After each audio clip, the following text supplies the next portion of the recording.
secretaria de la Comisión de Derechos de la Niñez y Adolescencia.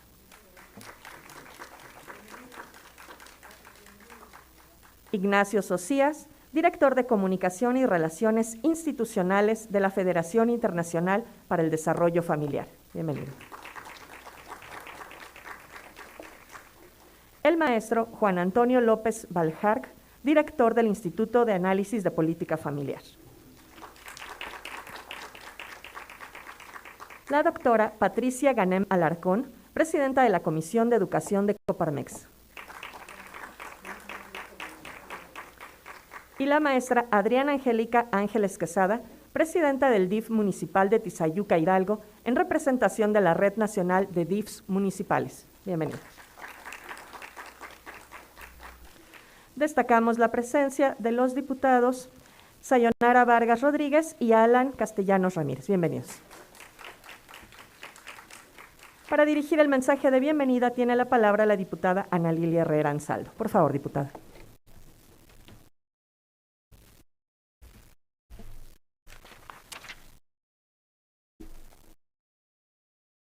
Muy buen día a todas y a todos. Bienvenidos a este foro Derechos de la Niñez, Políticas Familiares y Agenda 2030. Quiero hacer un reconocimiento especial a quien es una parte fundamental de la Comisión de Derechos de la Niñez y la Juventud, a mi querida compañera, paisana, amiga Laura Barrera, porque ha sido ella quien nos movió a todos para poder estar aquí. Gracias, Laurita, reconocemos tu experiencia y tu gran compromiso con esta agenda. Quiero agradecer la presencia de quienes nos ven por redes sociales, del entusiasmo también que debo decir caracteriza y el compromiso caracteriza a los integrantes de la comisión. Somos puras mujeres y un hombre, entonces ya vamos entendiendo que el tema de la niñez, de la familia, de los cuidados no es solamente un tema de mujeres. Cada día más hombres se van incorporando. Quiero reconocer y agradecer que en su apretada agenda Ignacio Socias se haya hecho espacio para estar hoy aquí con nosotros, muy bienvenido. Por supuesto, a Patricia Ganem, muchísimas gracias por la posibilidad de estar. A Juan Antonio López y a Adriana Angélica Ángeles, muchísimas gracias por la oportunidad de aprender de ustedes. Esta es una agenda, la Agenda 2030, en la que la Cámara de Diputados tiene un particular interés. Queremos que sea nuestra hoja de ruta. Precisamente el día de ayer se instaló el grupo de trabajo aquí en la Cámara para la implementación de esta agenda en el ámbito legislativo. Está encabezado por el presidente de la Cámara y, por supuesto, nuestra querida vicepresidenta Marcela Guerra Castillo también es parte fundamental de este grupo.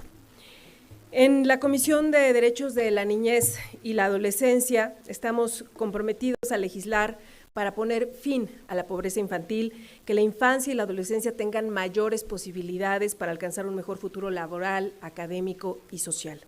Estamos comprometidos con la educación de calidad, con legislar para disminuir el sobrepeso y la obesidad que hoy afecta a nuestra infancia, para prevenir todas las formas de malnutrición y para construir un futuro donde la igualdad sustantiva y de género sean realmente una realidad mucho más allá de las cuotas que hoy ya tenemos. Además, el único país en el mundo que tiene tutelada la paridad transversal en la Constitución es México.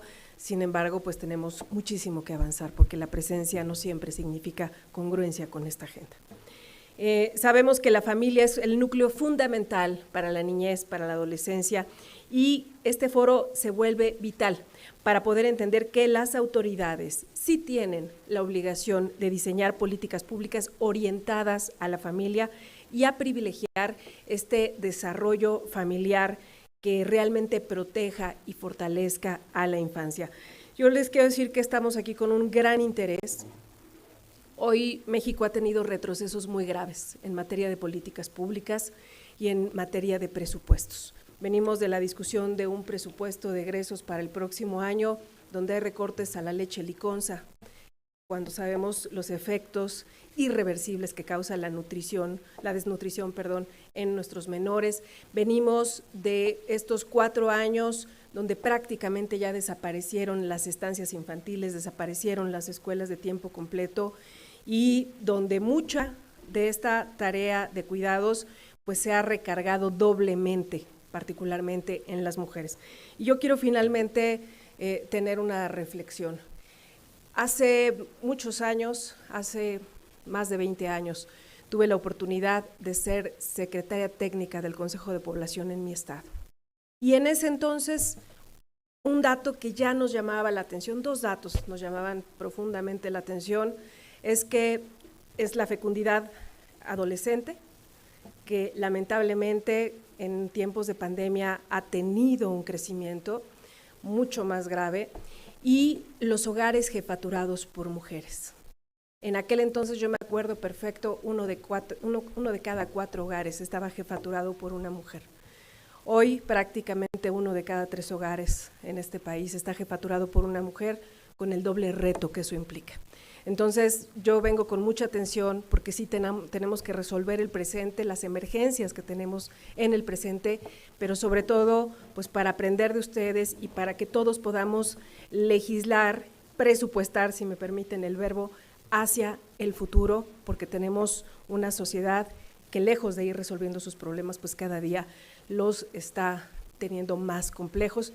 Y sin duda, la familia es el mejor lugar para sembrar políticas públicas y para que florezca el potencial, la capacidad, el talento y el desarrollo que todos queremos de la niñez y de la adolescencia. Muchísimas gracias, gracias Laurita otra vez, y bueno, pues empezamos. Gracias.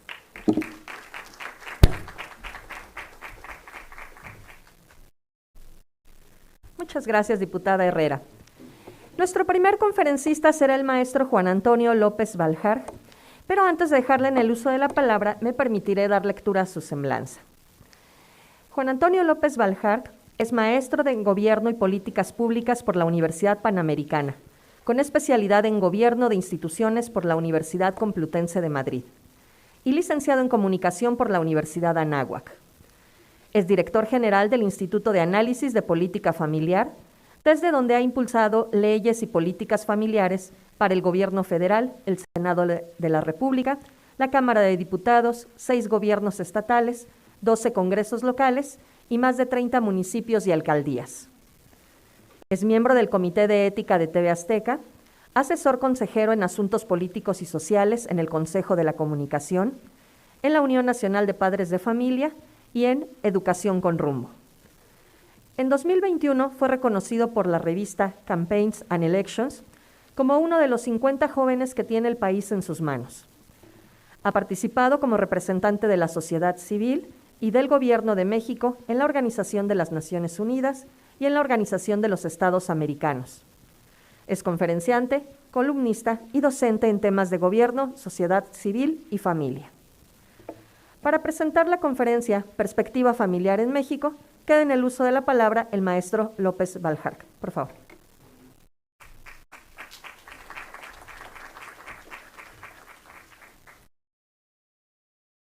Hola, muy buenos días a todas las personas que nos acompañan. Saludo especialmente a las diputadas Ana Lilia Herrera, Laura Barrera, y muchísimas gracias por la invitación y este espacio tan importante para nosotros para poder poner en la agenda, en la discusión pública, un tema muy relevante que es el fortalecimiento familiar y sobre todo cómo se vincula también con el cumplimiento de una Agenda 2030, que es un mandato internacional adherido por los 193 países que forman parte de las Naciones Unidas. Y derivado de ello me gustaría compartir 3 ideas muy concretas. La primera, que es cómo se relaciona justamente la familia con el desarrollo sostenible. La segunda, que tiene que ver con una visión de gobierno orientado al bienestar familiar. Y por tercer lugar, un proyecto muy concreto que se está impulsando en México con mucha fuerza, que es el de ciudades familiarmente sostenibles. Bueno, del primero quisiera comentar que ciertamente existe una agenda global que tiene en el núcleo este concepto que se le conoce como desarrollo sostenible, que no es más que otra cosa que buscar que nuestra generación pueda hacer uso de los recursos que nos brinda la comunidad, el medio ambiente, pero sin comprometer los recursos de las generaciones futuras. Esto en principio se refiere a los recursos tangibles que nos brinda la naturaleza, aire limpio, agua potable, áreas verdes, etcétera. Pero también hay que reconocer que este concepto de desarrollo sostenible es mucho más profundo, que si bien es totalmente relevante hablar del medio ambiente, también es importante hablar del desarrollo económico, es importante hablar del desarrollo social, que también deben ser sostenibles. Y tanto el desarrollo económico y social también requieren recursos que no son tangibles, recursos que son justamente no visibles, pero totalmente relevantes, como la economía, como la seguridad pública, entre otros elementos, el cuidado de personas dependientes, que son recursos totalmente necesarios para que cualquier comunidad avance. Estos recursos intangibles necesarios para el desarrollo sostenible se generan o se destruyen en las familias. Es justamente en los núcleos familiares en donde podemos promover el cuidado de personas dependientes, la crianza positiva, el equilibrio, la equidad entre mujeres y hombres dentro y fuera del hogar, entre tantos otros elementos esenciales para este tema. Es por eso que desde las discusiones internacionales se ha puesto a la familia como un núcleo fundamental para lograr estos objetivos del desarrollo sostenible de la Agenda 2030. Porque la familia puede y debe seguir generando estos recursos intangibles necesarios para el cumplimiento de esta agenda tan importante y sobre todo para el desarrollo económico, social y cultural de cualquier comunidad. Bien, ya que hemos planteado que la familia es un elemento esencial para el desarrollo sostenible, el segundo punto es el papel que juega el Estado para lograr este fortalecimiento familiar. Y aquí también me gustaría comentar algo muy concreto, que son 3 errores frecuentes, tradicionales, incluso no solamente en México, sino alrededor del mundo, y no solamente en la actualidad, sino alrededor de muchas décadas, que son 3 visiones que pueden llegar a ser viables en algún momento para el apoyo familiar, pero a largo plazo no son lo único ni lo más importante. La primera visión errónea es una visión meramente patológica que el Estado asume con la familia. ¿Qué quiere decir esto? Que el gobierno entra a apoyar a la familia ya cuando tenemos un problema encima de nosotros. Tema de abandono, de violencia, de separaciones, de custodias, que a ver, no estoy diciendo que el Estado no debe entrar en estos asuntos, por supuesto que debe hacerlo. El problema está cuando solamente entra a apagar incendios y siempre vamos atrás sin prevenir los problemas que también desde los núcleos familiares se pueden realizar. Ese es el primer error, una visión solamente patológica de la familia desde el gobierno. Segundo error, una visión solamente asistencialista. ¿Qué quiere decir esto? Ver a las familias solamente como un sujeto pasivo que recibe los beneficios de las políticas sociales de un gobierno. Este también es un error. Y ojo, nuevamente no estoy diciendo que el Estado no deba apoyar a las familias vulneradas en términos económicos y sociales. Sí debe hacerlo, es una labor de justicia social. Pero el problema es cuando solamente realiza esta labor, que pues es de corto plazo y en muchas ocasiones puede llegar a ser usada con fines políticos, entre otros elementos, y ha sido una tradición de muchos países, de muchas décadas, ¿no? En fin, este es un problema porque justamente se deja de ver a la familia como un actor potencial para solucionar problemas de la comunidad, porque además de que sí efectivamente hay que ayudar a las familias vulnerables, toda la familia que es funcional, toda la familia que es fuerte, que ahora nuestro invitado de Naciones Unidas nos lo dirá más a detalle, es el principal aliado de cualquier gobierno. Familias funcionales, familias fuertes, permiten también comunidades, ciudades y gobiernos sólidos y en desarrollo.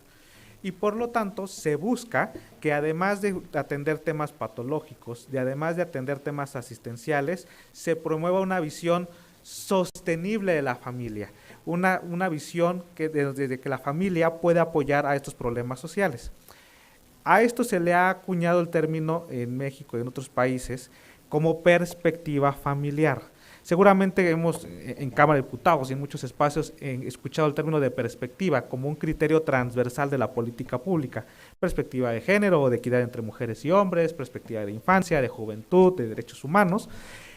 La idea de la perspectiva familiar no es que venga a ser una más que deba legislarse o cumplirse por los gobiernos, no es la idea, sino que pueda integrar la política económica, la política social e incluso la política transversal, porque la mejor forma o la forma más efectiva de proteger a la infancia, de poder generar una equidad entre mujeres y hombres, sobre todo hablar de eso en un día como hoy, de poder proyectar a la juventud, de poder cuidar a nuestros adultos mayores, es a través de los núcleos familiares, de la prevención, del fortalecimiento y el apoyo a las familias de nuestra comunidad.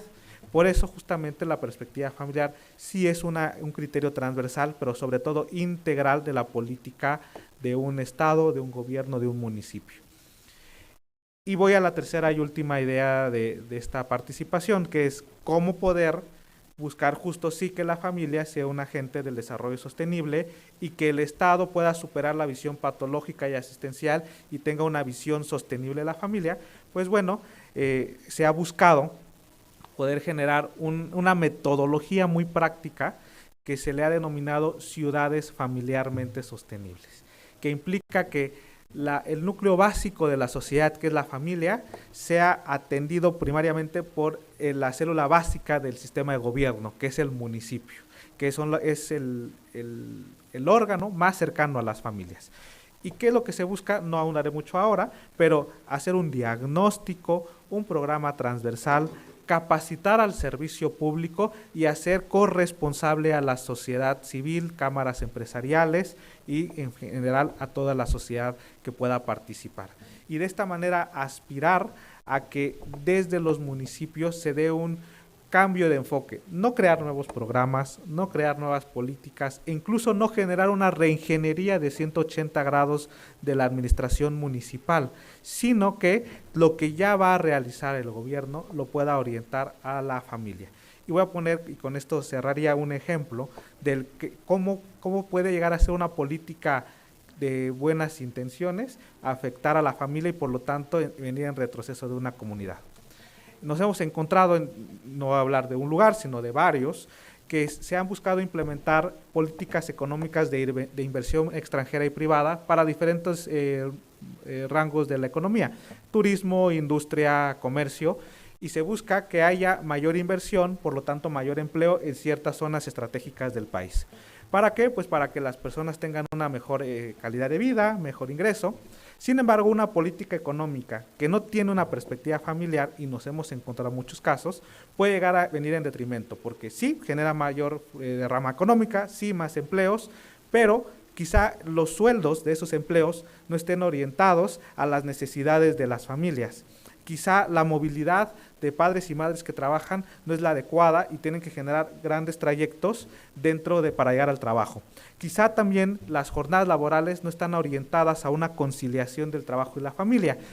E irónicamente, una política económica buena puede ser una política que impacte socialmente en detrimento, porque entonces tenemos hogares ausentes de padres y madres, hijos e hijas solos, que si le agregamos también el tema de la depresión, de las adicciones e incluso del crimen organizado, pues se vuelve un caldo de cultivo que nos lo hemos encontrado en muchos lugares, que viene en detrimento al final tristemente de esa comunidad y que ahuyenta a la inversión extranjera, a la inversión privada, y bueno, se vuelve un círculo vicioso. Por eso es tan relevante buscar que, más allá de crear nuevos programas, nuevas políticas, es que las que ya existen tengan esta orientación familiar. Por eso se aspira a poder tener en México cada vez más municipios, gobiernos y congresos que le apuesten al bienestar familiar. Y ese es el objetivo del Instituto de Análisis de Política Familiar, de la mano del IFF, nuestro invitado que nos hablará en un momento. Y no me gustaría dejar de también dar la palabra dentro del programa, que está estipulado, a una de nuestras invitadas, que es un testimonio del inicio de un proyecto como este, que es la maestra Adriana Ángeles, presidenta del DIF de Tizayuca. De mi parte, les agradezco mucho el espacio. Diputadas, muchísimas gracias y estamos a la orden.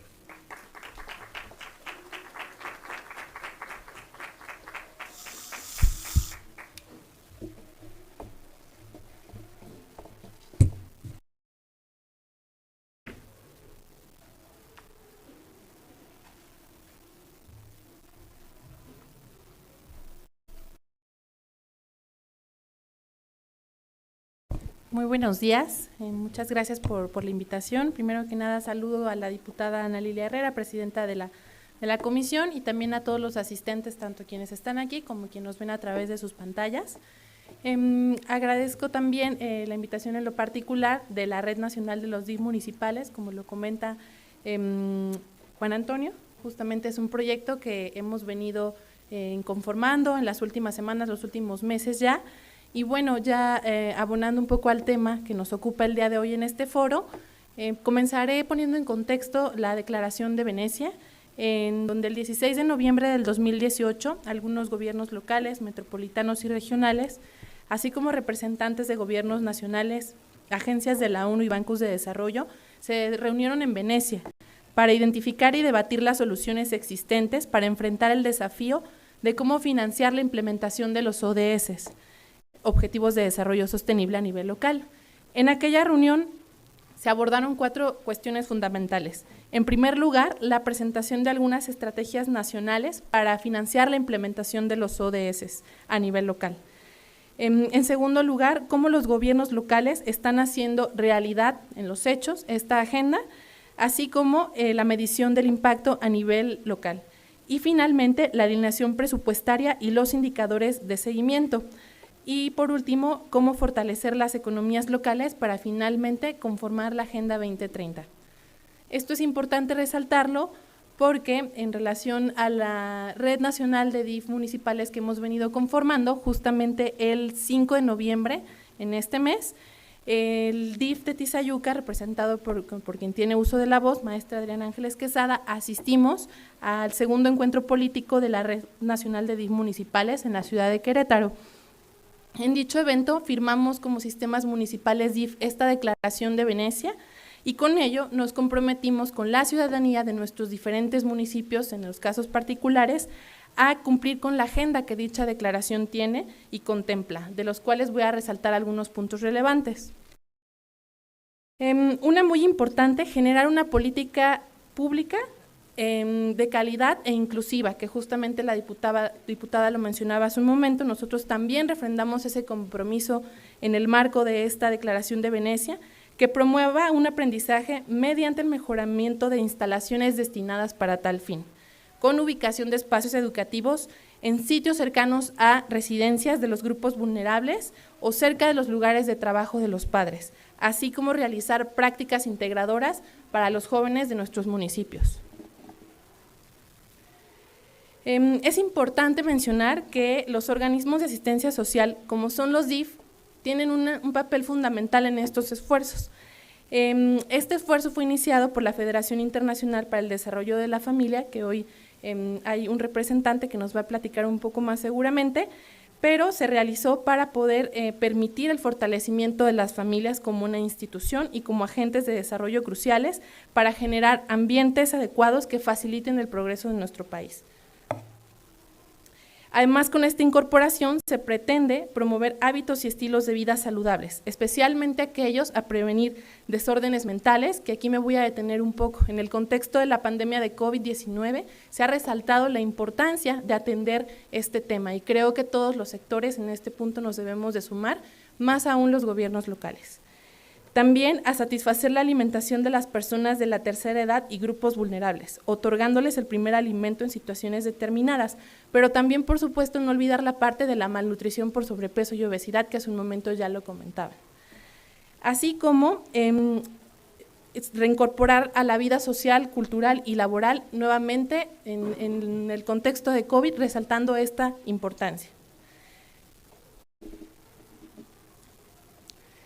En materia ambiental se realizó el compromiso de generar tantas áreas verdes como sea posible y otorgar estímulos fiscales para construcciones verdes y la reducción progresiva de la contaminación generada por el transporte público en el municipio, así como promover la economía circular y el teletrabajo, y darle el respectivo valor a las labores del hogar y el cuidado no remunerado, que esta parte también se alinea con las políticas de perspectiva de género. Las labores del hogar generalmente no aportan un valor monetario, mas sin embargo, por supuesto que abonan a las economías mundiales y más aún las locales. La importancia de salvaguardar la familia a los municipios es muy importante, toda vez que las familias son una institución social que no tiene ninguna sustitución de ninguna otra institución pública. Es muy importante mantener, crear y fortalecer el tejido social desde las familias y con ello conseguir el bienestar social que tanto nos falta hoy día. Es por ello que la Convención de Venecia, con fundamento en el objetivo 11 de la Agenda 2030, responde mediante acciones tendientes a la planificación municipal y la posibilidad de que se facilite el acceso a la vivienda a familias vulnerables, incluyendo jóvenes, personas con discapacidad y adultos mayores, otra población vulnerable que no debemos de olvidar. Por lo que observamos que los gobiernos municipales debemos de cambiar nuestra visión asistencialista, algo que comentaba Javier, esto es muy importante, y sustituirla por la implementación de una política familiar integral que permita un desarrollo sostenible y que reconozca a las familias verdaderamente como agentes de desarrollo y un aliado de los gobiernos en la construcción de ciudades familiarmente sostenibles. Para ello, los municipios debemos, por supuesto, primero que nada, privilegiar diagnósticos que nos permitan conocer realmente la dinámica familiar en México en lo general, pero también, por supuesto, en los municipios en lo particular, porque nuestros municipios en nuestro país todavía tienen grandes brechas de desigualdad y es muy importante particularizar en estos casos cada situación, a fin de impulsar programas y adecuar estructuras de gobierno para fortalecer a los hogares y sus integrantes, pero identificando y especificando la situación de cada municipio. Finalmente, y al respecto del segundo encuentro político en Comento, que les comenté al principio, quisiera reiterar que hicimos un llamado como DIF municipales a potencializar esfuerzos para fortalecer los sistemas municipales DIF, toda vez que somos esa primera cara de cerca con la ciudadanía y tenemos una gran responsabilidad y facultad para poder abonar en todos estos programas y planes y políticas públicas. Y junto con cámaras empresariales, organizaciones de sociedad civil, se puedan diseñar efectivamente programas conjuntos que permitan fortalecer y materializar el desarrollo integral de la familia. Por esa razón es que celebro mucho este tipo de foros y espero que este sea el inicio de muchas acciones y políticas públicas que cada quien en nuestras trincheras podamos ir implementando. Muchas gracias.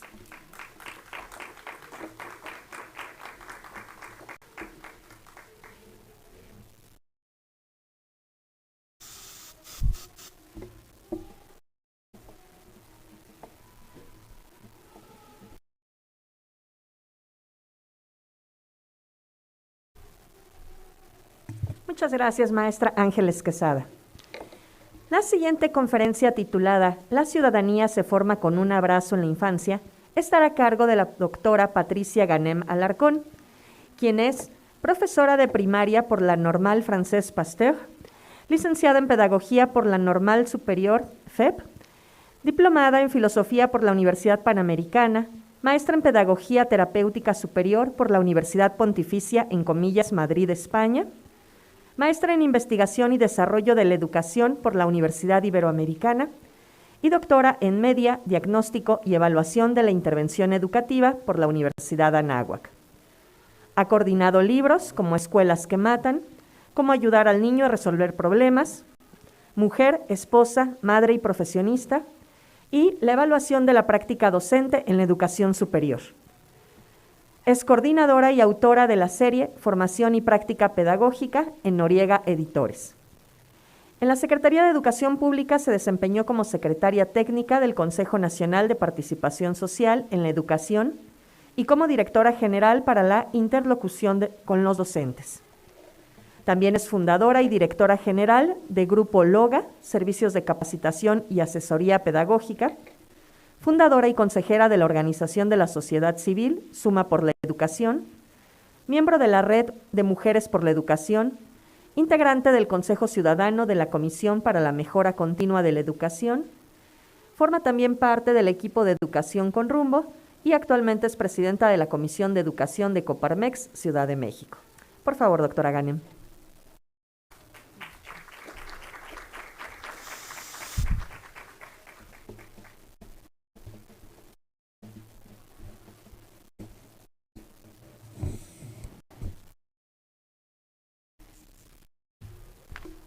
Muy buenos días a todos, diputadas Ana Lilia y diputada Laura, muchísimas gracias por la invitación. Quiero agradecer también compartir este foro con los demás ponentes y no quiero dejar de mencionar a mis paisanas, tanto a Ángeles como a Sayonara. Yo también soy del estado de Hidalgo y nos hermana un poco esa relación con esa entidad. Pues yo quisiera abonar algunos elementos, algunos datos que puedan ayudar como a identificar aquellos factores, aquellos componentes para la construcción de políticas públicas. Y me gustaría en la siguiente lámina señalar algo que me parece que es transversal. Prevenir es mucho más barato. Y me parece que la inversión pública debe de estar orientada a aquello que produzca los mejores resultados en el menor tiempo. Apostar por la familia y apostar por la niñez y la adolescencia va a implicar, si ahí ponemos los recursos, generar que posteriormente ya no tengamos que hacer una inversión con pocos efectos. Es decir, si nosotros cuidamos las políticas públicas que rodean a la familia y a la escuela y estas burbujas que cuidan a nuestros niños, a nuestras niñas y a los adolescentes, el problema de la obesidad, el problema del embarazo adolescente, el problema de la deserción escolar, ya no lo tendríamos que estar cuidando posteriormente, que a veces el impacto, el analfabetismo, por ejemplo, que se invierte tanto en alfabetizar a la población que abandona las escuelas y después el impacto o los beneficios son muy pocos o son menores. Invirtamos más en aquellos lugares y espacios y a mí me parece que una agenda de larga proyección como el 2030 y mirar a nuestros niños, a nuestras niñas y a nuestros jóvenes puede beneficiar. Y en ese sentido, en la siguiente lámina, a mí me parece que ya desde el siglo XIX se ha venido, el siglo XX, trabajando muchísimo al respecto de esto y la frase de un filósofo danés creo que puede ayudar cuando él nos dice, la vida solo puede ser comprendida mirando hacia atrás, pero ha de ser vivida mirando hacia adelante. Debemos de poner en los ojos de nuestros niños, de nuestras niñas y de nuestros adolescentes una serie de elementos que les permitan, primero, vivir con mucha tranquilidad y confianza su presente, para que ese presente, cuando se vuelva pasado, sea un elemento importante para retomarse y con eso proyectar el futuro. Creo que tenemos que hacer una revisión muy importante de las vivencias, del acompañamiento que vamos haciendo de las generaciones más jóvenes, precisamente por lo que decía ya Ángeles. En este sentido, todo el tema de enfermedades, patologías, esta desestructuración del tejido más fino que alimenta a un niño y a una niña, que es el que él trabaja dentro de su familia y la escuela, está fracturado. Y entonces el tema de los comportamientos, de las construcciones de futuro, de la participación ciudadana, también se ven quebrantados. Quisiera yo plantear solo algunas apuestas que hemos visto en otros países. Esto tiene que ver con la siguiente lámina. En la siguiente lámina lo que vamos a identificar es que las políticas públicas que cuidan trayectos largos son mucho más eficientes. Las políticas públicas que advierten procesos y proyectos como dinámicas complejas, multifactoriales, generan mucho mejor impacto y beneficio. Pongamos algunos ejemplos. En el caso de aquellos países que ponen el énfasis en cuidar a la madre, a la mujer que tiene hijos, como un factor importante de construcción de elementos para sus hijos o sus hijas. La madre que cuida, que ve como benéfico mantener a sus hijos en la escuela o mandar mensajes positivos de la actividad, académica o de estudio genera que los chicos permanezcan mucho más tiempo dentro de la escuela. Entonces, este tema, por ejemplo, si vemos a los países como Finlandia, Alemania, Dinamarca, apuestan mucho por cuidar el trabajo que van haciendo las madres alrededor de sus hijos. Incluso en investigaciones se ha podido identificar que una madre que emite mensajes positivos, no importando que tenga baja escolaridad, sus hijos se mantienen mucho más tiempo en la escuela. Este tipo de elementos ya nos permite ir identificando hacia dónde debe ir la política pública cuando hablamos de familia, a la madre, a la mujer que educa o que tiene cercano a niños. En el caso del padre, por ejemplo, el padre es un elemento importante dentro de la familia para generar visión de futuro. El padre con sus mensajes, con su vivencia, genera expectativas. Esto es los mensajes, los sueños que van teniendo los niños son muy importantes. ¿Por qué? Porque es lo que ayuda a generar visión de futuro. Los niños que abandonan la escuela, los adolescentes que desertan, los chicos que van teniendo problemas de reprobación y se analiza la construcción de sus expectativas, son muy bajas. Y si uno se va hacia atrás en este trayecto de lo que implica cuando un niño nace hasta que puede mantenerse en media superior o en universidad, son trayectos larguísimos. Hay acompañamientos que tenemos que cuidar. Tal es el caso de los mensajes de la madre o del padre. La experiencia de recreación es otro elemento muy importante. Los juegos de los niños, los lugares que visitan los fines de semana, el intercambio que puede tener con sus hermanos, con los padres al respecto de lo que se ve en televisión o en internet, son muy importantes. La experiencia de recreación genera estabilidad emocional. Parece ser que ahí se van descubriendo una serie de vínculos o de asociaciones. Entonces, no solo es el cuidado de la familia, sino cómo educa la familia y cómo la escuela se vuelve una colaboradora, una coadyuvante de ese cuidado de ese niño, de esa niña y de ese adolescente. La estética en el espacio que rodea al niño, ¿no? A mí me llama mucho la atención cuando se hacen investigaciones de las familias o las percepciones de las familias dentro de la escuela. En el caso mexicano, el 40% de las familias señala que el mejor espacio que conoce es la escuela. Y si consideramos el tipo de baños, de infraestructura que tienen nuestras escuelas a nivel nacional, ese 40% de familias, ¿cómo será el espacio que tienen en sus casas? Hoy que hemos visto a muchísimos niños a través de las plataformas, porque los maestros trabajan con ellos a través de estos mecanismos y vemos un poco esta estructura física. Hay que cuidar todo eso, los mensajes que puede emitir el gobierno, la política pública, los alcaldes, es importantísima, ya que la estética en el manejo del espacio genera orden, genera equilibrio.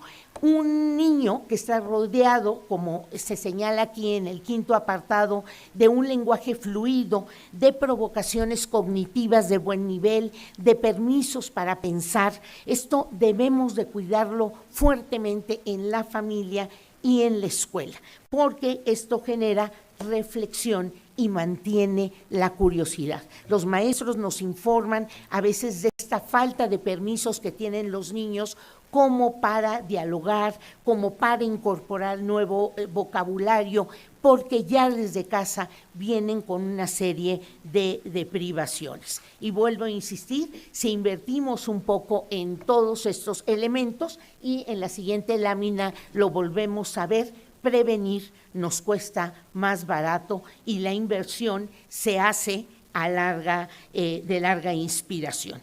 En este sentido, conviene entonces en la siguiente lámina hacer algunas precisiones para la protección de la infancia y la generación de mejor ciudadanía. Las políticas públicas en muchos otros países se toman a través de 4 grandes bloques de elementos que generan información. Elevar la calidad de los profesionistas que atienden a la infancia, ¿no? Finlandia es un caso emblemático. Los maestros son los que puntúan más alto en las evaluaciones.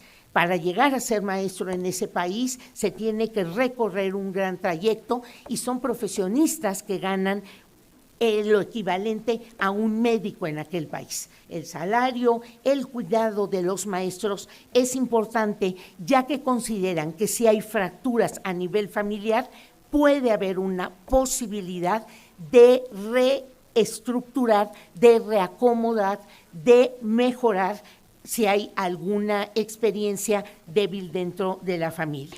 Atender procesos transversales, esto es muy importante.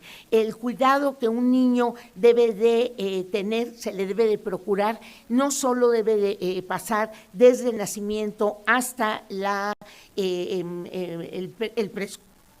preescolar, sino la primaria, la secundaria y hasta la media superior, que implica todo un proceso de desarrollo del chico y en donde los neurocientíficos nos señalan que esta construcción de su cerebro pues va madurando poco a poco. De ahí el chico, la chica van a generar los comportamientos, las maneras que luego utilizarán a nivel de ciudadanía. Muchas gracias. Apoyarse en la investigación. Esto es trascendentalísimo. Voy a poner esto aquí, pues se me va a caer. Apoyarse en la investigación. Las mejores políticas públicas son aquellas que verdaderamente tienen datos. Es decir, no es una ocurrencia, no quitan programas por cualquier forma. A mí verdaderamente me duele, estando dentro de la Secretaría, algunos programas de la Secretaría de Educación Pública, algunos proyectos y programas que fueron eliminados sin haber sido previamente evaluados, sin haber sido previamente valorados, y entonces se van cortando los procesos de acompañamiento. Y dar tiempo a los procesos, es decir, no podemos ver resultados ni dentro de la familia ni dentro de la escuela, puesto que estos son de larga inspiración. Entonces sí es necesario que las políticas públicas cuiden, tengan presente estos elementos. Y solamente en la siguiente lámina, yo sí quisiera, por favor en la siguiente, dejar algunos elementos que puedan abonar a estas relaciones que ya han venido estableciéndose, de tener una agenda de larga inspiración, cuidar a un sector tan importante como es la infancia y tratar de identificar a veces qué pasa cuando existen fenómenos tan complejos como la desigualdad y el bajo crecimiento. La brecha de género en participación laboral. Cuando en la sociedad vemos desigualdad en la incorporación de algún grupo, ahí habla que los trayectos anteriores, las cadenas no han estado bien eslabonadas, ha habido elementos ahí que pueden estar fracturados. La concentración del poder económico y político en manos de algunos pocos. Cuando en las sociedades pasa eso, habría que revisar qué pasa en las familias, en la escuela, en las oportunidades. La práctica de actividades ilegales. Las sociedades, entre mayor cantidad de prácticas tengamos en este sentido, es mucho más probable que la estructuración social no pueda avanzar equitativamente, no pueda irse desarrollando de manera fluida para todos. La desigualdad engendra frustración y una serie de percepciones que pueden ser dañinas dentro de la población. Entonces, la pobreza como tal, la percepción de que no hay igualdad de oportunidades va generando reacciones que hacen que esta ciudadanía no participe, se esconda, se repliegue, no entendamos los mensajes de dónde debemos de participar. La desigualdad en el poder, el estatus o estrato social y los ingresos también es un resultado de muchas construcciones anteriores, no se genera de la noche a la mañana. Entonces, insistir que las políticas de cuidado a los niños en la familia y en la escuela deben de ser transversales, de larga inspiración, procesuales, ir advirtiendo sus manifestaciones en los momentos en que los niños, las niñas, los adolescentes nos van informando que algo no anda bien. La segregación entre los niños de diferentes entornos socioculturales. Si bien dentro de la escuela se tienen programas para la equidad, para acortar estas brechas, de veras debemos de poner muchísima atención en fenómenos cuando el niño aprende. Un niño que se siente en desventaja con sus compañeritos, ya empieza a generarse la primera desventaja o desigualdad, que es el derecho a aprender, el derecho a tener éxito. En alguna investigación muy interesante que se hizo en nuestro país de qué generaba la sensación de éxito en los universitarios, es la sensación de haber sido exitoso en sus estudios. Y ahí vamos viendo, ¿no? Conforme van avanzando los chicos que tienen esta percepción, llegan con más facilidad a la universidad. Y finalmente, las aspiraciones también modifican niveles de ingreso. Por eso citaba esta importancia de la visión de la madre al respecto de los estudios y la producción de buenos mensajes por parte del padre para la construcción de expectativas. Resumiendo, en la siguiente lámina hay 3 cosas que debemos de cuidar y que deben de rodear al niño, pero de una forma positiva. Una buena calidad educativa, el hecho de generarle una percepción de estar participando en actividades legales y un ambiente relajado, un ambiente cordial, a diferencia de que viva ambientes violentos con escasez económica o actividades económicas ilegales y baja calidad educativa. Ahí me parece que tenemos muchísimos elementos. Hay mucha información, ¿no? El tiempo entiendo que se me ha agotado y no quisiera yo abusar del tiempo del ponente que me va a continuar. Lo que sí quisiera yo es irme deteniendo en la siguiente, por favor. Nada más para que la vean, ahí hay algunos resúmenes, la presentación se queda aquí en la computadora para que puedan compartirla a toda la comisión, a otras comisiones. La siguiente, por favor. Sí es importante ver que las realidades familiares transforman a un niño. Los maestros nos informan que cuando hay un ambiente familiar cuidado, esos niños avanzan mucho más rápido. Cumplen con la tarea, los papás ven a la escuela como un coadyuvante y no como un adversario, están al pendiente de los aprendizajes y esos niños ya de entrada traen un 50% de avance en su posibilidad de progresar dentro de la escuela. La que sigue, por favor. Ahí tenemos esto que decía ya la diputada Ana Lilia, esta cuestión de en 10 años, bueno, pues se han crecido el número de hogares atendidos por mujeres. En la que sigue, por favor, ahí hay muchísimos datos, la clasificación de los nuevos hogares, de las nuevas familias, la construcción de las relaciones al interior de donde se dan los vínculos de confianza, de integración, de seguridad, están modificándose. La que sigue, por favor. ¿No? Ahí hay cada 100 hogares, cuántos son nucleares, cuántos no lo son ampliados o cuántos están compuestos con un solo miembro. La realidad de cómo nos integramos los seres humanos está modificándose en lo que se llama familia y las políticas públicas tienen que voltear a ver hacia allá. Voy cerrando, en la siguiente, por favor. No, hay fragilidad tanto en las familias como en la escuela.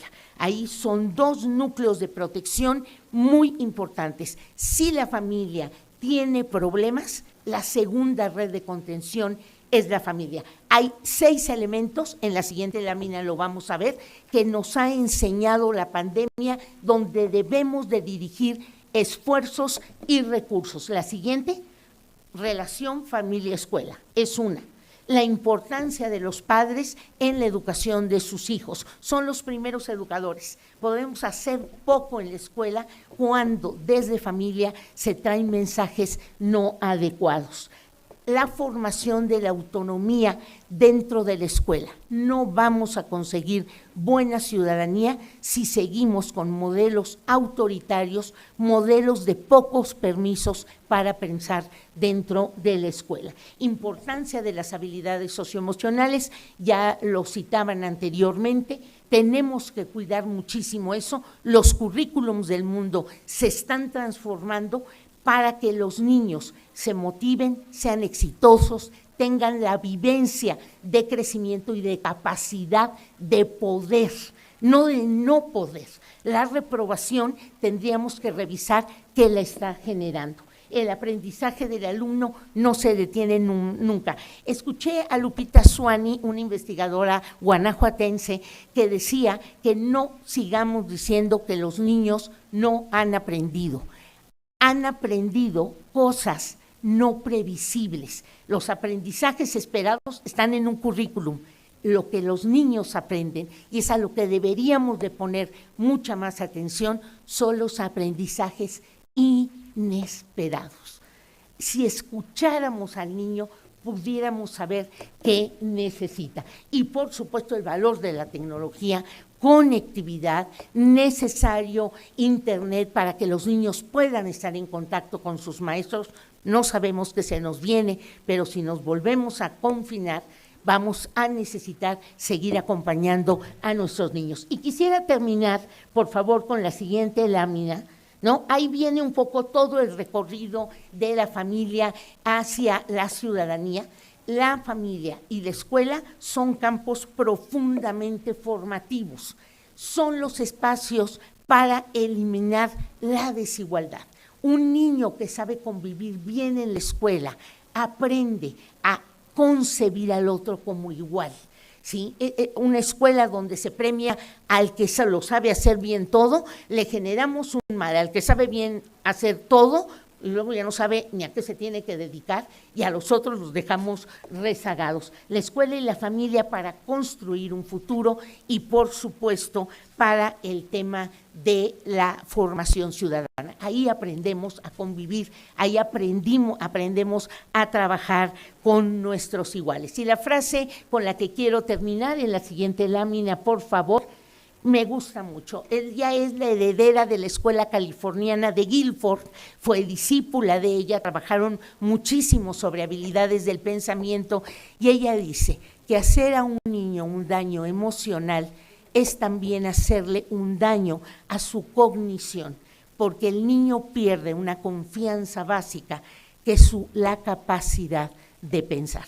De veras, la infancia es la mejor apuesta que podemos hacer para tener el país que queremos, el país que pensamos y el mejor país para nacer y vivir. Diputadas, muchísimas gracias y ojalá pues se puedan hacer cosas. Muchas gracias.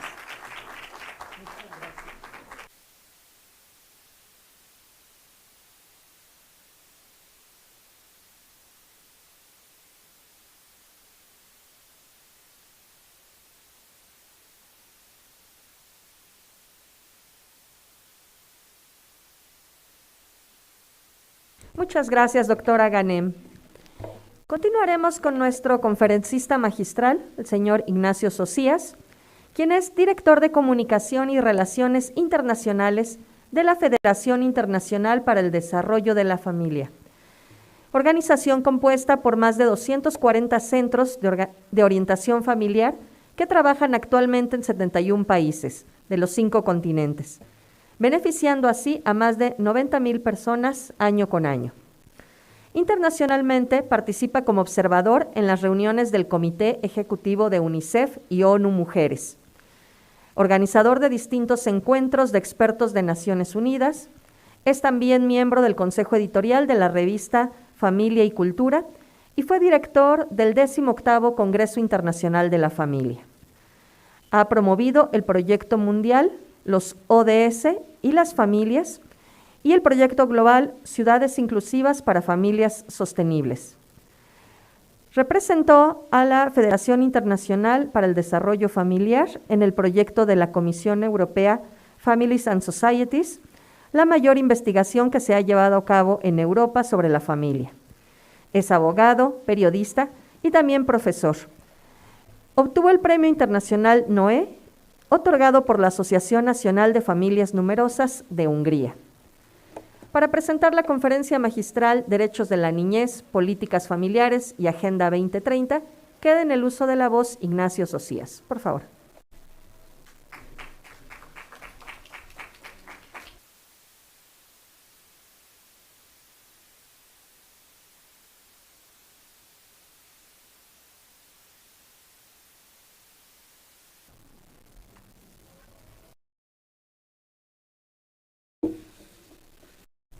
Muchas gracias, señora diputada Ana Lilia, señora diputada Laura Barrera, presidenta y secretaria de la Comisión de Derechos de la Niñez y Adolescencia. Es para mí un gran honor estar hoy aquí, al tiempo que me gustaría transmitirles la importancia que desde un ámbito como Naciones Unidas y desde un ámbito como la Federación Internacional a la que represento, se da a su trabajo. Para expresarlo de alguna manera, imaginemos que en un momento dado todos los gobiernos del mundo se pusieran de acuerdo en tener los mismos objetivos y lo firmaran el mismo día y en el mismo lugar. Parecería un sueño. Ese sueño se ha dado realidad con la Agenda de Desarrollo Sostenible 2030, porque precisamente después de un arduo trabajo fue firmada por todos ellos. Y firmada por todos ellos no tanto como algo que hay que conseguir en la generación o para la generación presente, sino sobre todo para las generaciones futuras. Si pensamos por un momento lo que significa sostenible, de acuerdo con la forma en la que se acuñó el término por la Comisión Brundtland en 1994, es aquello que beneficia a la generación actual, pero sin perjudicar y sobre todo beneficiando a las posteriores. Por eso, en realidad, hablar de desarrollo sostenible es hablar de cuidado de la niñez. Y en nuestro trabajo en el Comité Ejecutivo de UNICEF hemos tenido ocasión en los últimos meses de aprender de la mano de algunos expertos cómo lo que hacemos por los niños hoy, y hemos tenido muchos ejemplos en las intervenciones precedentes, va a tener una repercusión definitiva en toda su vida. Por eso, si a mí me preguntaran cuál es la comisión más importante de este Congreso, diría sin dudarlo que es esta. Quizá no para mañana ni para pasado, pero es que lo que nos estamos jugando es el futuro.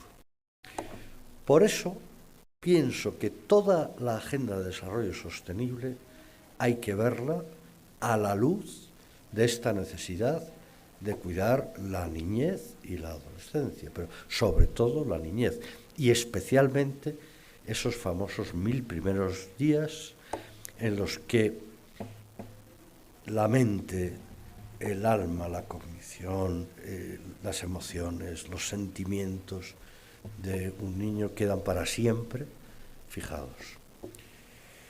Yo no soy un experto en biología, y espero no decirlo de forma inadecuada, pero una de las cosas que aprendíamos es que en un niño con esa edad, menor de 3 años, se dan una media de 1,4 millones de conexiones neuronales por segundo. Por lo tanto, cada abrazo, cada caricia, cada palabra, cada mirada está construyendo una personalidad para el futuro.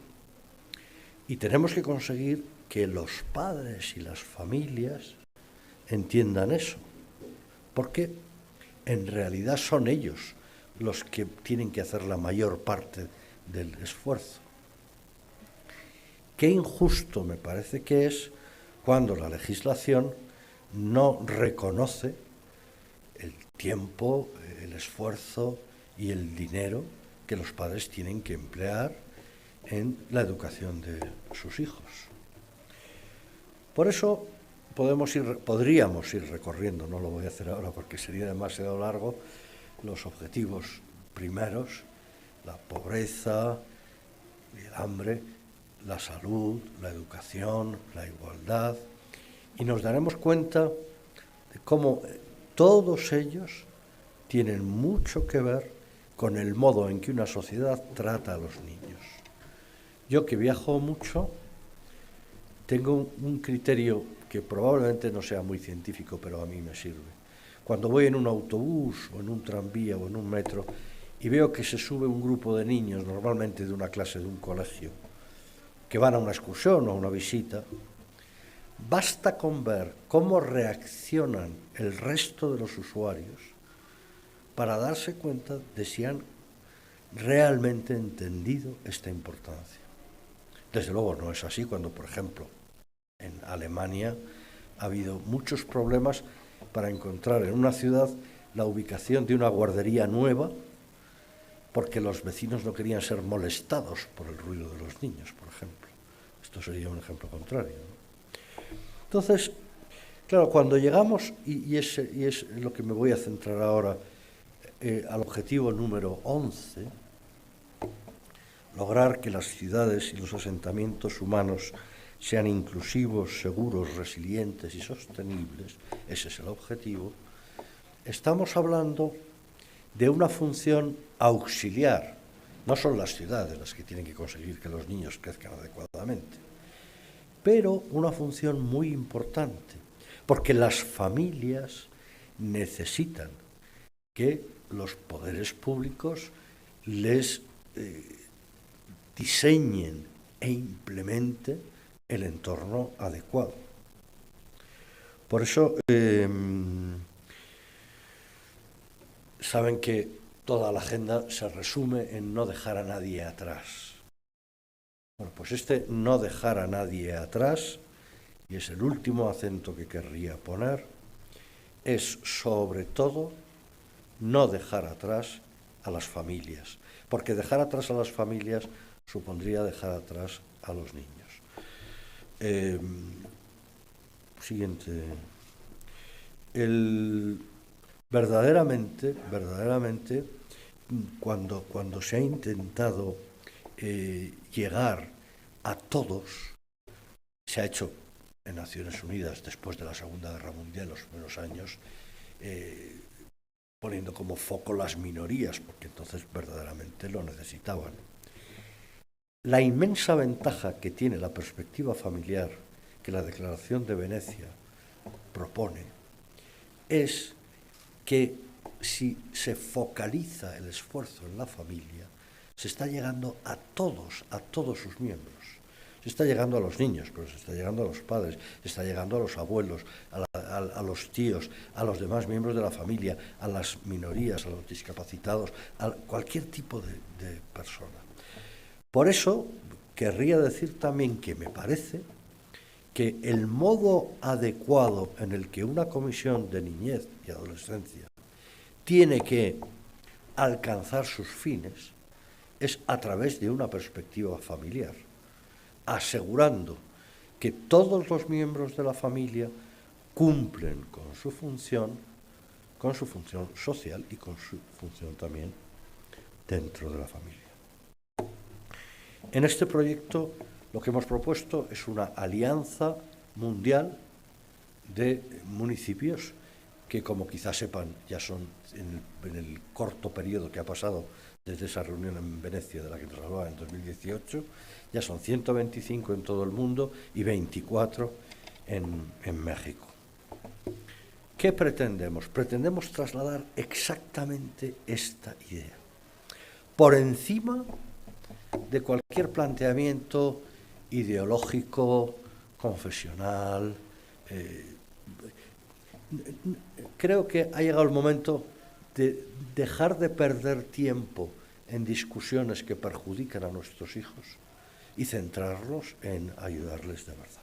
Bueno, para esto se han fijado, los expertos fijaron, después de varias discusiones, estos 10 puntos que pueden ver en la siguiente diapositiva.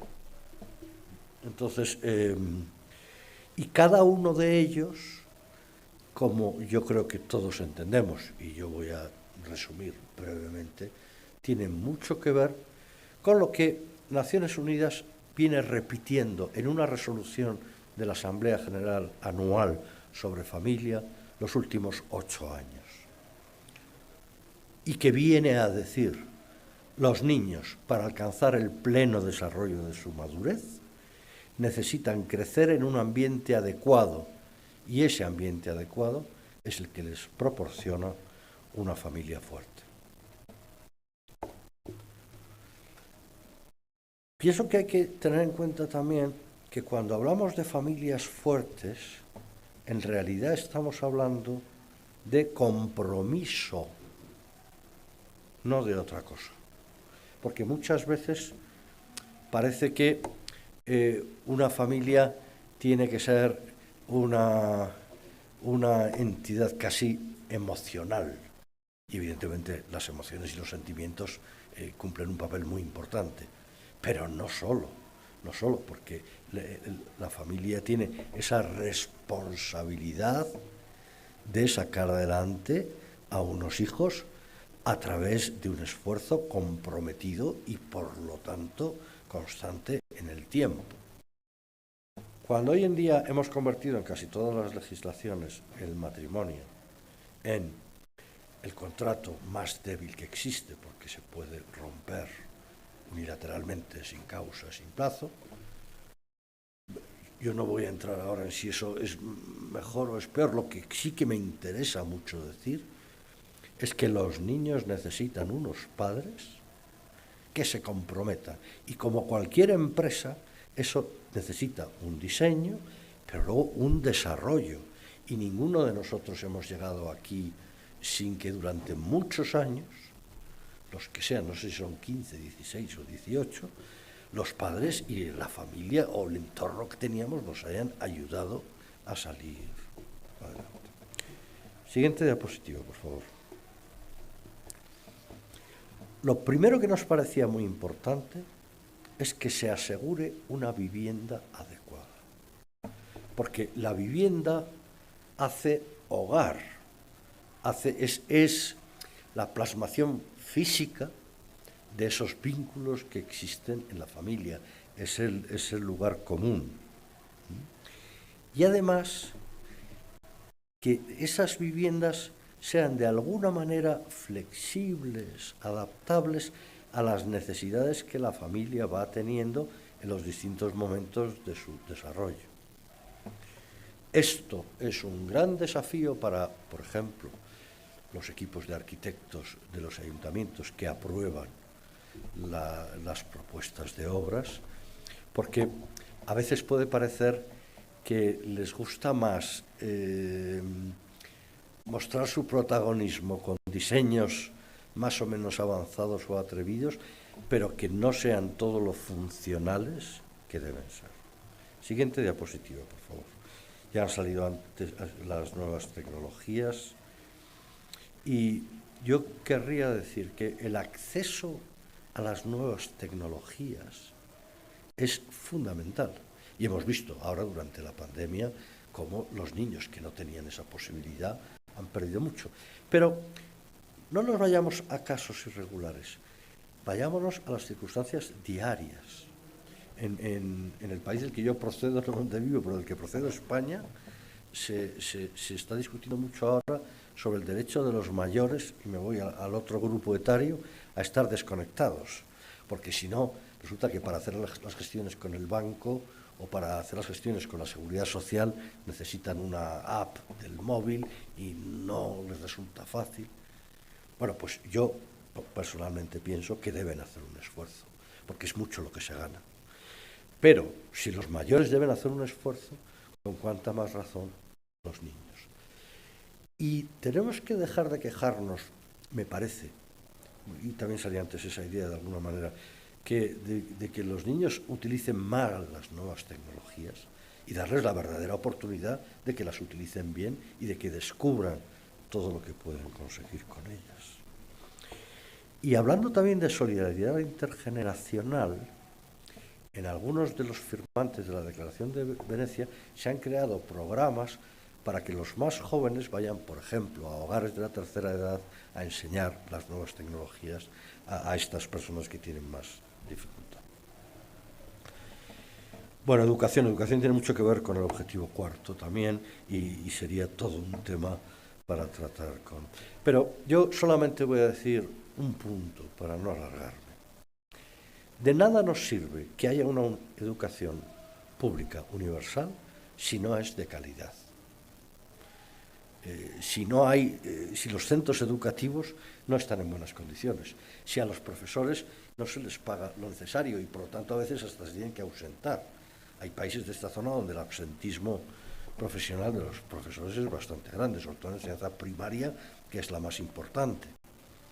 Entonces, creo que aquí hay que hacer un gran esfuerzo para ver qué parte del presupuesto se destina a la educación pública, porque es quizá la manera más clara de comprobar hasta qué punto se da a las nuevas generaciones la importancia que tienen. Salud. Como en tantas otras cosas, también es verdad lo que antes oíamos, es mejor prevenir que curar, y esto a la salud se le aplica directamente, ¿no? Pero pensemos, por ejemplo, en la salud mental, que ahora con la pandemia efectivamente ha surgido con tanta fuerza. En Europa, el otro día pude ver datos muy actualizados del último año, la pandemia ha multiplicado los casos de depresión infantil, de depresión juvenil. En algunos países hasta el número de suicidios juveniles e infantiles se ha multiplicado por 3 o por 4. Las personas que más daño han sufrido en su salud mental durante la pandemia, al menos en Europa, no han sido los ancianos que vivían solos, no, han sido los adolescentes, especialmente las adolescentes. Entonces, cuando llega una crisis y esa crisis muestra que había personas que no estaban preparados para ella, tenemos que aprender y decir, bueno, ¿cómo estamos transmitiendo a los más jóvenes cuál es de verdad lo que les debe importar en la vida y cómo les debe importar? Porque si resulta que para todos el confinamiento, y esperemos que no vuelva, pero en algún país europeo sí que ha vuelto ya, ha supuesto un retroceso o una situación negativa. Pero yo creo que los que ya tenemos cierta experiencia, cierta edad, pues nos hemos sabido adaptar a él y hemos sabido cómo no solo sobrevivir, sino sacar provecho, ¿no? No así los jóvenes. Entonces, pienso que esto también es mucho que hay que hacer, ¿no? No sé si está usted cambiando las diapositivas, veo que no. Siga, porque va por salud. Siguiente, por favor, siguiente. Seguridad. Sí, ahora voy a irme refiriendo a los temas tal y como son, creo que es fácil. Seguridad. Y este tema en México quizás sea también de una especialísima importancia. Y no me refiero tanto a la inseguridad de los niños o los jóvenes, sino a cómo estamos permitiendo que en esta sociedad el entorno violento sea una opción atractiva para un joven, que tenga que ver, no sé si con las bandas, con el narcotráfico, con lo que sea, ¿no? Pero entonces, todas estas, hay muy buenas experiencias en ciudades que han firmado la Declaración de Venecia en otros continentes sobre los voluntariados, sobre cómo hacer ver a los niños y a los jóvenes. En una de las ciudades, en el Véneto, que fue la primera firmante, un juez estableció que los niños que no se atuvieran a las normas establecidas para la pandemia tuvieran que pasar un número de horas en una UCI. Pues es una manera muy, muy simple y muy sencilla, pero muy gráfica y muy efectiva también, este tipo de cosas. Aire limpio. Exacto. Vamos a ver, hace poco me pidieron que diera una conferencia en un foro demográfico sobre si tener hijos dañaba al planeta, que es un tema que está muy de moda ahora mismo. Entonces yo presenté un estudio hecho en Inglaterra que muestra cómo lo que más contamina, lo que más incrementa el carbon footprint, la huella del carbono, son los hogares, no los individuos. Es decir, que un hogar de una persona contamina casi lo mismo que otro de 5. Y por lo tanto, teniendo en cuenta que en muchos países del primer mundo el número de hogares unipersonales está en torno al 40%, ahí está, si queremos plantearlo, el verdadero problema, no en las familias que tienen hijos. Digo esto porque a veces podemos contagiarnos un poco de esta moda de pensar, bueno, lo cómodo es no tener hijos. Y encima puede parecer que hasta lo ecológico. Claro, pero entonces, ¿cuál es el futuro? Si no tenemos hijos, y en Europa vamos teniendo experiencia, porque hace unos años ningún país de la Unión Europea perdía población, y ahora ya son la mayoría, incluida la migración. Bueno, pues si no tenemos hijos, de acuerdo, se acabaron los problemas, pero se acabó todo, ¿no? Transporte público. Muchas gracias. Esto me parece que también es importantísimo, porque tenemos que combatir no solo la pobreza económica, sino también la pobreza de tiempo. Quizá el primer problema para muchas familias sea conseguir los medios para llegar a fin de mes. Pero una vez que eso se consigue, el siguiente punto probablemente es conseguir el tiempo necesario para atender a la familia. Y cuando falta el tiempo, acaba faltando el afecto necesario también, y por lo tanto se dan todas esas situaciones que tanto afectan y tanto nos afectan a todos cuando no nos sentimos integrados en nuestra familia. Entonces, si con un sistema de transporte público más eficaz y más rápido se consigue que se pueda ganar tiempo para lo que verdaderamente importa. Asequibilidad. Concepto del inglés affordability, ¿no?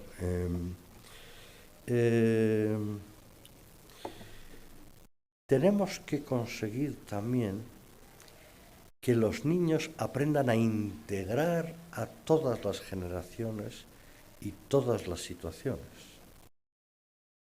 Que se den cuenta de lo mucho que pueden aprender de sus abuelos, de lo mucho que pueden aprender de otros parientes, de lo mucho que pueden aprender de otras personas en la sociedad.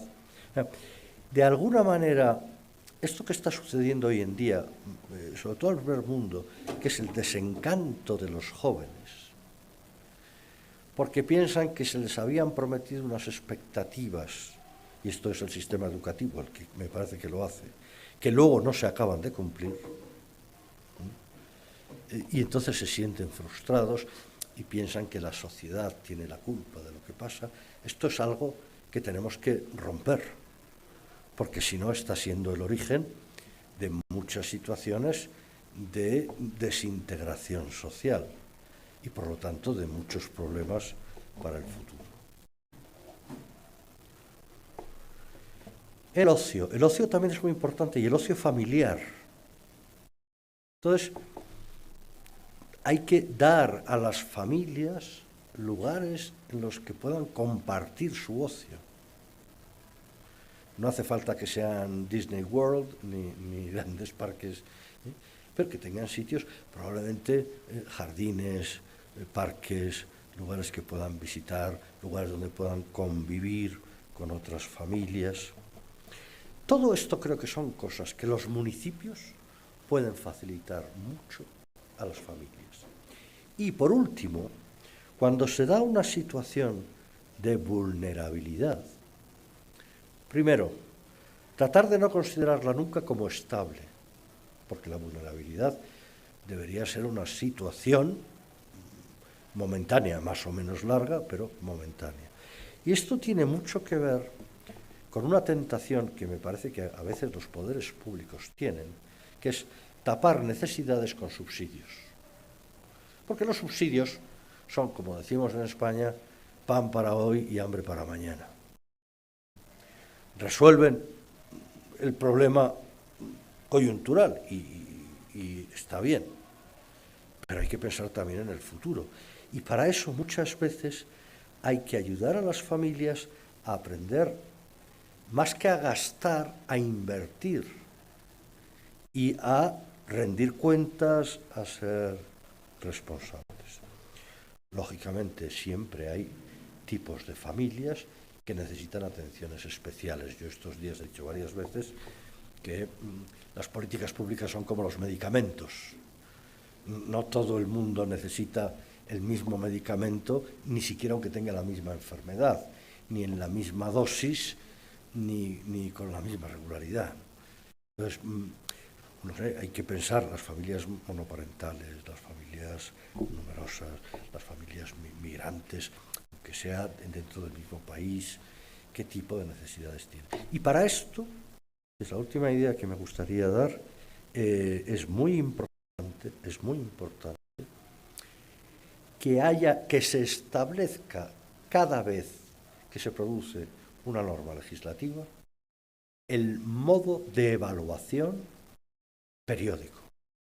Porque muchas veces hay normas que se hacen con la mejor intención, pero luego, como no se evalúan regularmente, no se hace pues como un buen médico que diagnostica algo, prescribe una medicación, pero le dice al paciente, vuelva usted dentro de 15 días, le volvemos a hacer otro análisis, vamos a ver si esto está funcionando, si hay que cambiarlo, si hay que aumentarlo, si hay que disminuirlo, etc. Siguiente, por favor. Bueno, con todo esto, los firmantes tienen el compromiso de enviar un informe de seguimiento de todos estos puntos que nosotros recopilamos y transmitimos a las Naciones Unidas. Y tenemos 2 encuentros anuales, uno más político el día 31 de octubre, que es cuando se celebra el Día Mundial de las Ciudades en Naciones Unidas, y lo solemos hacer allí, aunque estos los últimos años ha sido online como casi todo, pero esperamos que ya el futuro pueda volver a serlo. Y algo mucho más interesante, en mi modesta opinión, que es un encuentro anual mucho más técnico de intercambio de buenas prácticas. Porque yo pienso, no sé si estarán de acuerdo conmigo, que muchas veces los legisladores a cualquier nivel de gobierno, y los alcaldes y los regidores son también legisladores, tienen este problema de que a veces están muy solos. Yo estoy seguro de que ustedes me podrían decir ahora, bueno, nosotros somos los convencidos de la importancia de la niñez, ahora solo hay que convencer a todo el resto.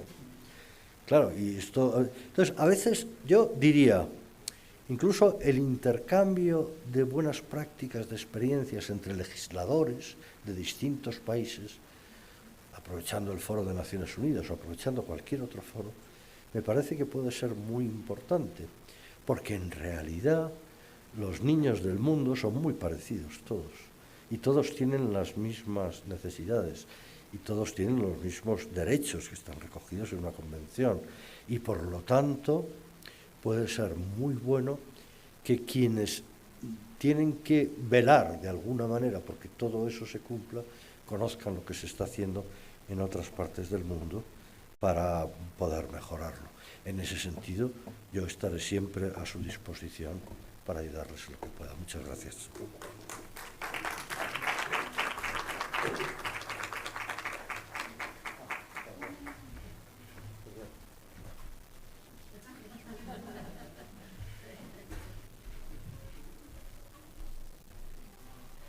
Muchas gracias. Para dirigir un mensaje y hacer la clausura de este foro, tiene la palabra la diputada Laura Barrera Fortul. Por favor, diputada.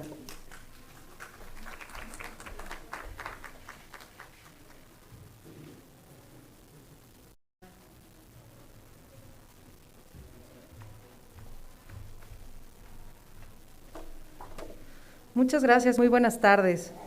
En primer lugar, darle la más cordial bienvenida a don Ignacio a esta tierra mexicana, que es un mundo en sí mismo, y nos da muchísimo gusto tener la posibilidad de mostrarle este poder legislativo, la voluntad y la disposición que tiene para hacer equipo en favor de lo más valioso, como usted lo ha referido, que son nuestras niñas, niños y adolescentes. Muchísimas gracias, Juan Antonio, por ser un aliado incondicional. A nuestra querida Adriana, tiene usted el mejor trabajo del mundo, tener la oportunidad de dirigir el DIF municipal de su municipio. Muchísimas gracias a la disposición de mi presidenta Ana Lilia, de mi amiga, gracias querida Anita, porque tus puertas abiertas permanente, tu gran conocimiento y tu altura de miras hace que podamos celebrar estos y muchos eventos más, en donde se nos deje tarea muy puntual, pero sobre todo se nos dé información muy útil. Querida Patti, soy presidenta de tu club de fans y gracias siempre por permitirme mostrar este gran conocimiento que tienes en cada espacio en el que tu gran disposición siempre lo permite. Permítanme decirles que se puede evadir la realidad, pero no las consecuencias. Es decir, eventualmente va a llegar esta condición a la cual nos estamos enfrentando, en donde hemos sido reiterativos en distintos puntos, para que este gobierno tenga rostro de niñez y para que justamente, como lo decía Patti, pues podamos prevenir, porque es mucho más barato que remediar, y que cada una de las acciones que podamos emprender justamente tengan esta transversalidad y sobre todo esta posibilidad de reflejar en el presupuesto a lo más valioso que tiene un país, que son nuestras niñas y nuestros niños. Esta pandemia, como aquí se ha dicho, reflejó la fragilidad de las instituciones, pero sobre todo también revela cifras aterradoras de la realidad que está viviendo nuestro país en torno a ciertas circunstancias que, insisto, no podemos seguir tapando el sol con un dedo. Uno de ellos es la violencia a la cual se enfrentan nuestras niñas, niños y adolescentes, el rezago educativo del cual se vio revelado de la noche a la mañana en cuanto los niños no pudieron salir de las casas en un confinamiento y México no estaba preparado para generar las condiciones para ponerse al día de esta pandemia en la condición académica, con calidad, con cercanía, y veías fotografías muy dolorosas de madres en un celular atendiendo la parte académica de sus hijos, de 2 o 3 hijos, con las limitaciones y sobre todo, bueno, pues el Estado haciendo muy poco para poder estar al alcance de este reto tan grande. Usted hablaba de la salud mental, que es uno de los grandes pendientes que tenemos en la agenda, y cómo México hoy ocupa el deshonroso, pues la segunda causa de muerte por número de suicidios en nuestros adolescentes, es decir, estos jóvenes con nombre y apellido nos hacen falta porque no tuvimos la capacidad de revelar esta condición y sobre todo de acompañarla en todo un diagnóstico y en toda una condición médica. Insisto, deshonroso primer lugar de obesidad. El día de ayer revelábamos en la comparecencia ante el director general del ISSSTE que era muy importante que estos más de 35,000 niños que se tienen en sus estancias infantiles cuenten con todo un seguimiento de vigilancia nutricional, porque si no van a ser sus pacientes del futuro.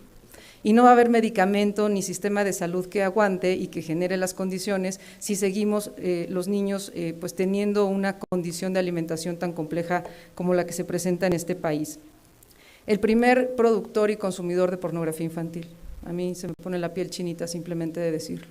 Tenemos que hacer todo lo posible y lo imposible, todos, no solamente los legisladores, todos los seres humanos, para poder generar condiciones para que nuestros niños no sigan violentando sus derechos en esta fragilidad tan grande. Y bueno, pues hoy tenemos una ley de niñas, niños y adolescentes. Esta fue una iniciativa preferente del presidente Enrique Peña Nieto, de la anterior administración.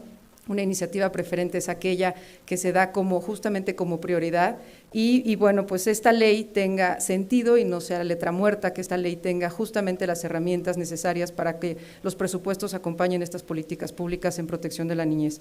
Con la autorización de la presidenta, me permite el día de hoy hacer el compromiso de que vamos a socializar en el seno de la comisión que muchos más municipios, no 20 municipios, en este país tenemos más de 2,000, y no hemos llegado ni al 10%, muchos más municipios puedan sumarse a este tan importante acuerdo de la Declaración de Venecia, con estos 10 puntos que usted ha sido muy específico, y que todos los municipios ya realizan acciones en torno a ellas, es simplemente darles esta visión familiar y tener la sensibilidad de transmitirles esta condición de que si no lo hacen es más caro y va a ser a largo plazo mucho más costoso tener poderlo remediar que hacerlo justamente a tiempo.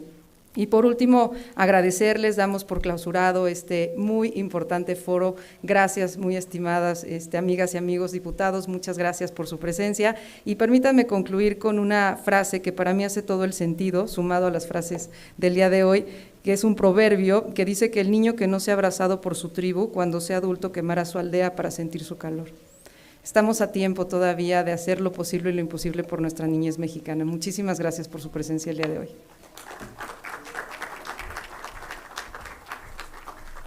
Muchas gracias, diputada Barrera. La Comisión de Derechos de la Niñez y Adolescencia de la 65ª Legislatura de la Cámara de Diputados les agradece su amable asistencia, tanto de manera presencial en este auditorio como a través de las plataformas digitales. Muchas gracias y muy buenas tardes.